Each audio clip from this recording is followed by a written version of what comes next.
2018년 말 기준 땅값 상승액이면 올해는 오늘 발표는 2019년 말 기준 땅값이 얼마나 상승했는지를 들여다봤습니다. 경실련도 땅값을 추정 발표하지만 6쪽입니다. 정부도 땅값을 발표하고 있습니다. 이저 국토부가 과세 기준이 되는 공시지가를 매년 결정 공시하면서 시도별 총액을 발표해 왔습니다. 근데 2020년에는 1월 1일 기준 가격을 공시하면서 시도별 총액을 발표하지 않았습니다. 작년 말 기준으로 국토부가 발표한 대한민국 공시지가 총액은 5,500조 원이 되는 상황인데 올해는 얼마인지 비공개했습니다. 그다음에 한국은행도 국민들의 국가 경제에 대한 주요 통계를 발표하면서 매년 땅값을 발표하고 있습니다. 한국은행이 발표한 땅값은 올해 8,767조 원입니다. 이 국토부가 발표하진 않았지만 작년에 5,500조 원이라고 밝혔고 국토부가 작년도 이후에 그 표준지 공시지가를 결정 공시하면서 상승률은 발표했습니다. 전년 대비 상승률을 6.3%라고 발표를 했거든요. 사실 표준지 말고도 그 개별지의 가액과 상승률도 발표하는 보도자료를 발표해야 되는데 올해는 그게 발표되지 않았기 때문에 경실련은 작년도 국토부가 발표한 공시지가 총액 5,500조 원에 또 국토부가 올해 발표한 표준지 공시지가의 전년 대비 상승률 6.3%를 적용해서 5,800조 원이 올해 국토부의 공시지가 총액이라고 추정을 하고 앞서 말씀드린 한국은행의 8,700조, 국토부의 5,800조 이렇게 좀 두 기관의 가격을 비교한 것입니다. 국토부의 공시지가에 대한 정의는 관련법에 따르면 통상적인 시장에서 거래 가능한 적정 가격, 즉 시장 가격을 규정하고 있습니다. 그런데 국토부의 그 공시지가는 경실련이 계속해서 발표했던 것처럼 시세를 반영하지 못하고 있습니다. 저희들이 아파트 용지, 빌딩 용지, 단독주택 계속 시세 조사하고 있는데 30%에서 50% 정도. 그래서 이번에는 저희가 평균 43%를 적용을 했습니다. 한국은행도 그 가격을 발표하면서 가격의 정의를 어떻게 규정하고 있냐면 그 6쪽에 보시면은 한국은행은 그 가격에 대한 정의를 죄송합니다. 6쪽이 아니라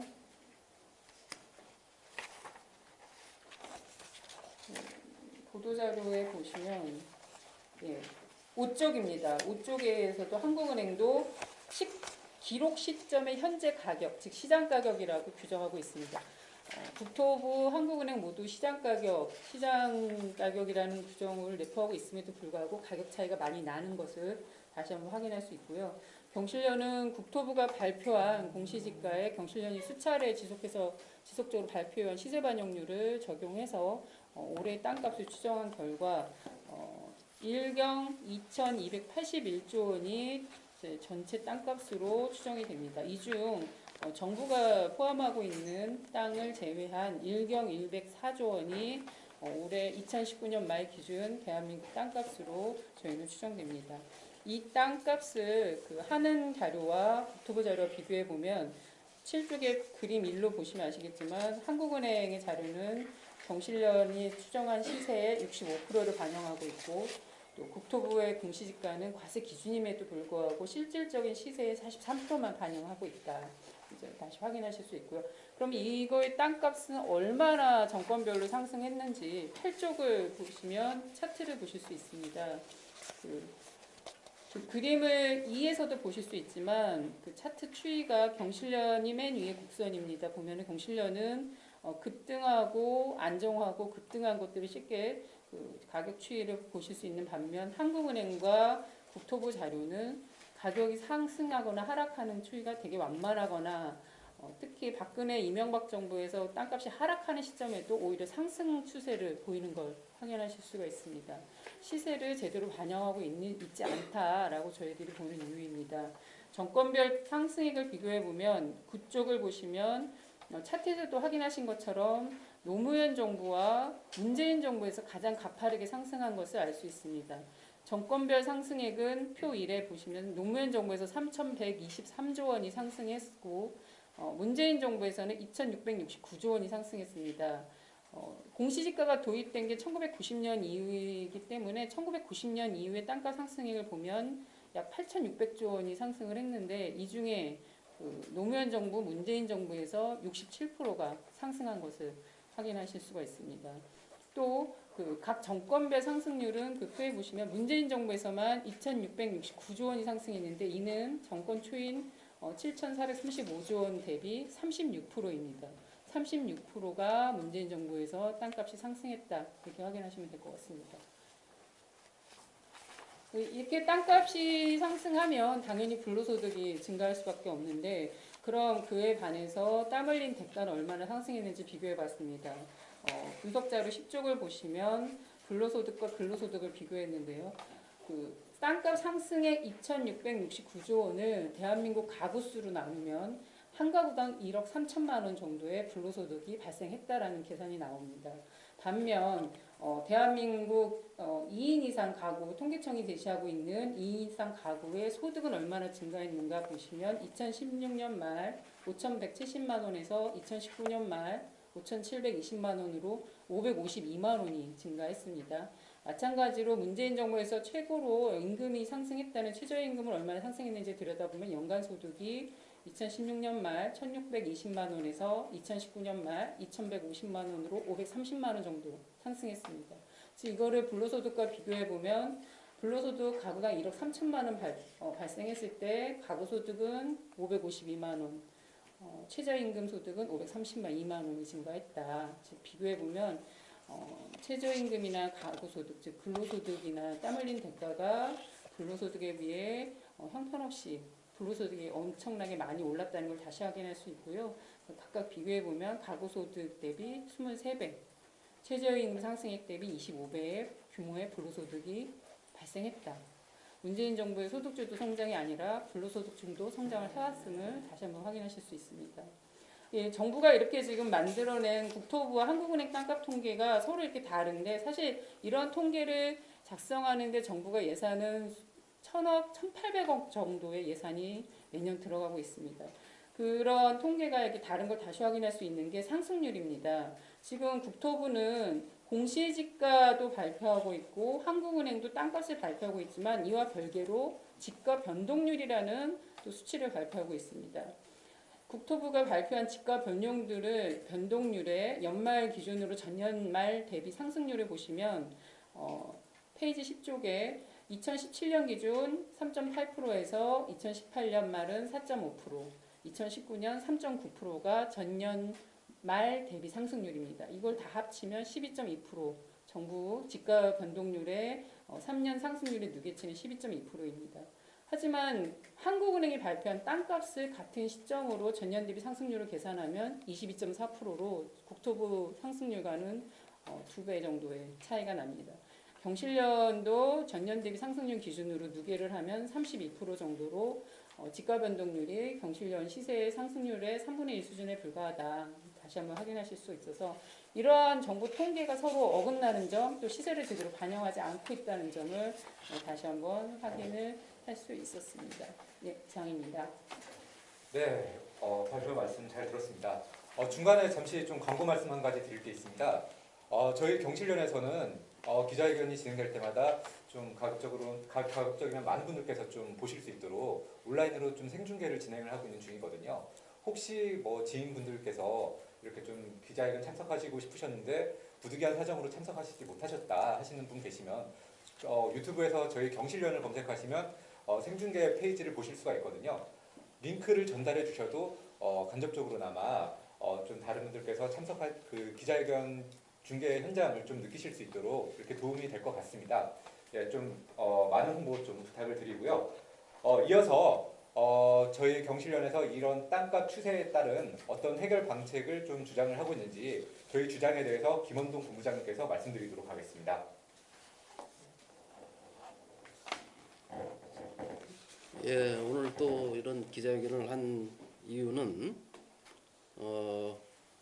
문재인 정부 대통령께서 취임 이전 수준으로 부동산 값을 낮추겠다라고 금년 초에 신년 기자간담회 때 말씀을 하셨습니다. 그러니까 부동산 가격의 안정이라 하면 본인의 취임 이전 수준으로 돌아가는 게 안정인데 경제부총리나 김현미 장관이나 정책실장은 현 상태에서 더 오르지 않으면 안정이다 라고 생각하는 것 같습니다. 더 중요한 것은 부총리 또는 김현미 장관은 통계를 우선 속이고 있습니다. 서울 아파트 값이 14% 오르고 서울 집값은 11% 오르고 전국 집값은 4% 올랐다고 하는데 본인들이 만든 토지 가격도 전국적으로 12%가 올랐고 한국은행 발표로 하면 22%가 올랐고 경실련 발표로 하면 전국 땅값이 36%가 올랐는데 어떻게 서울 집값이 11% 오르고 서울 아파트 값이 10% 오르고 전국의 집값은 4%밖에 안 올랐다고 하는지 거짓말 아닙니까? 자기들이 발표한 숫자도 전국의 땅값이 12%가 올랐으면 어떻게 전국의 집값이 4% 올랐냐? 이런 거짓된 통계, 가짜 통계로 대통령을 속이고 국민을 속이고 언론을 속이고 국감장의 국회의원들을 속이고 모두를 속이고 있습니다. 작년 12월 4일 날 김현미 장관은 경실련이 대한민국 땅값이 2,000조 올랐다고 했더니 토론을 제안했습니다. 오늘 저도 김현미 장관에게 또 김상조 정책실장에게 토론을 제안합니다. 땅값이 얼마 올랐는지, 집값이 얼마 올랐는지, 통계를 어떻게 만들었는지 공개된 장소에서, 공개적인 장소에서 토론하기를 제안합니다. 저희가 지난주에 서울 비강남 아파트의 땅값이 62% 올랐다. 서울 아파트 값이 52% 올랐다고 한 거는 저희가 2달 전 얘기고 지금은 58%쯤 올랐습니다. 서울 아파트 값이. 또 이 대한민국 땅값이 2,600조 올랐다는 것은 이게 굉장히 큰 돈입니다. 인구 5천만으로 나누면 인당 5천만 원이 오른 겁니다. 인당. 1인당 5천만 원을 땅 가진 사람에게 뺏긴 거죠. 우리나라에 땅을 가진 사람은, 자기 이름으로 땅을 가진 사람은 전체 인구의 10%도 안 됩니다. 그럼 나머지 90%는 땅값이 오르면 가만히 앉아서 그들에게 땅을 뺏기는 거죠.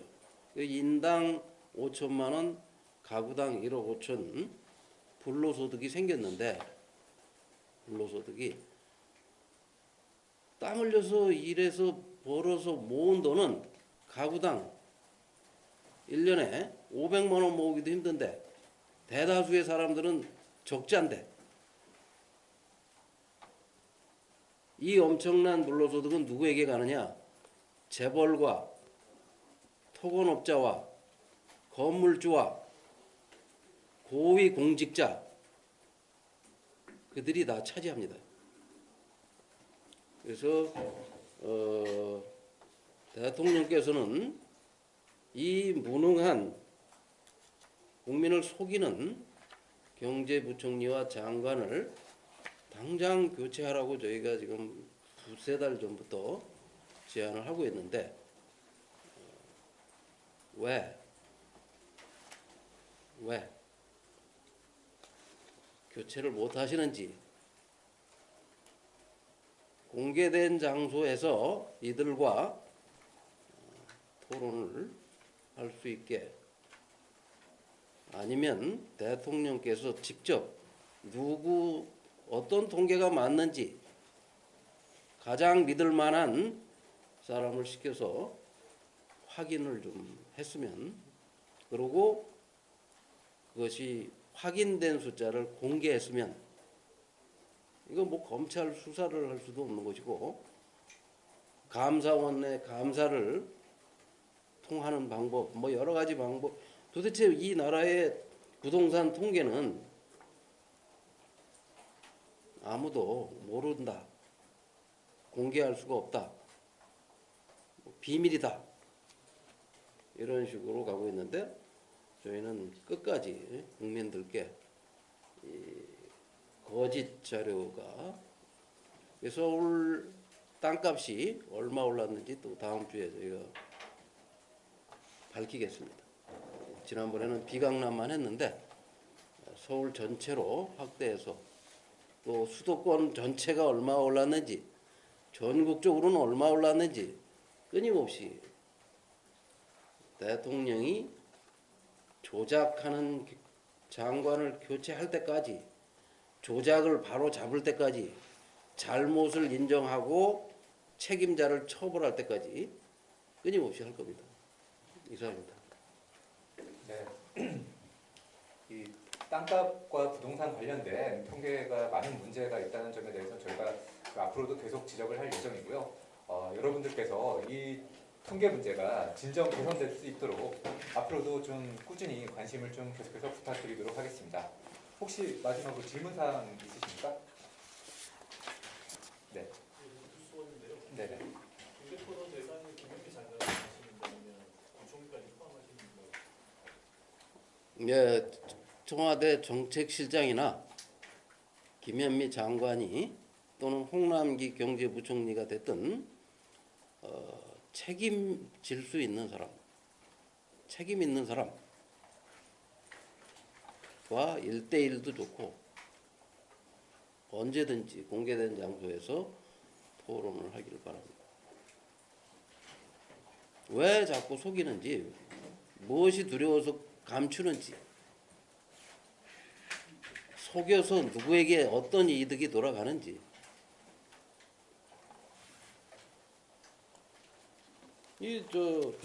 그래프가 다 말을 해주지 않습니까? 제가 맨날 이런 차트를 활용하는데, 노무현 정부도 거짓말을 해서 이렇게 많이 올라갔고, 분양가 상한제나 이런 걸 시행하지 않아서, 이 문재인 정부도 자꾸 거짓말을 하고 있는 겁니다. 그리고 너무 오랫동안 계속 거짓말을 하다 보면 이제 거짓말을 실토하는 용기가 필요한데, 그 용기를 내지 못하고 있는 거죠. 본인들도 이제는 거짓말이라는 걸 알 겁니다, 아마.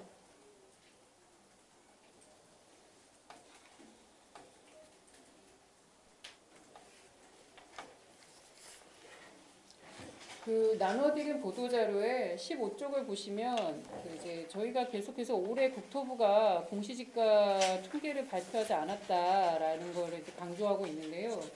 이 이제 15쪽에 보시면 매년 국토부가 이렇게 발표를 하고 있습니다. 2019년 기준으로 전국의 지가총액, 그다음에 그걸 수도권, 광역시, 지방, 또 더 세부적으로는 서울, 부산, 대구처럼 광역단체별로 단체로 구분해서 개별 공시지가 총액이 공개되고 있고, 또 개별 공시지가 최고 필지가는 어디다, 또 최저는 어디다, 이러한 상세한 분석 자료를 상세하긴 하지만 비교적 그런 구체적인 분석 자료나 보도 자료가 발표되고 있는데, 올해는 아예 이러한 보도 자료가 발표되지 않았습니다. 이런 것들을 국토부 안에서 그냥 결정할 수 있는 것이라고 보지는 않습니다. 그래서 이 부분에 대해서도 추가 취재를 해주시면 부탁드리겠습니다. 1,800억이라는 국민의 세금을 용역비로 써서 만들어진 보고서인데, 그 보고서의 내용을 공개하지 않는 거예요. 그런 일은 언제 있었냐? 2005년에도 그런 일이 있었습니다. 여기 16쪽부터 쭉 붙어드린 건데, 2005년에는 그때도 노무현 정부입니다. 땅값이 전국적으로 우리가 볼 때는 20%가 올랐는데, 국토부는 그 당시에는 건교부죠, 4% 올랐다, 물가 상승률 수준이다, 이런 식으로 거짓말을 해서 이게 진짜 사실인가? 또 그러면서도 시세 반영률이 91%가 됐다. 라고 얘기를 했습니다. 우리가 시세 반영률 조사를 했더니 시세 반영률은 42%였고 이렇게 오랜 기간 동안 국토부는 땅값과 공시가격, 공시지가를 조작해 왔습니다. 그 이유는 땅을 많이 가진 재벌에게 유리하게 하기 위해서 재벌과 건물주에게 세금을 낮춰주기 위해서 그 다음에 고위공직자 재산을 축소 조작시켜주기 위해서 그러니까 고위공직자들이 좋고 재벌 총수 일가가 좋고 비윤리적인 경영을 하는 기업이 좋고 주주들하고 국민들만 피해를 보는 거죠. 이렇게 오랜 기간 동안 지금 15년 특히 개혁정부, 진보정부가 들어서면 더 조작이 심합니다. 왜? 집값, 땅값이 급등하는 걸 감추려고 하다 보니까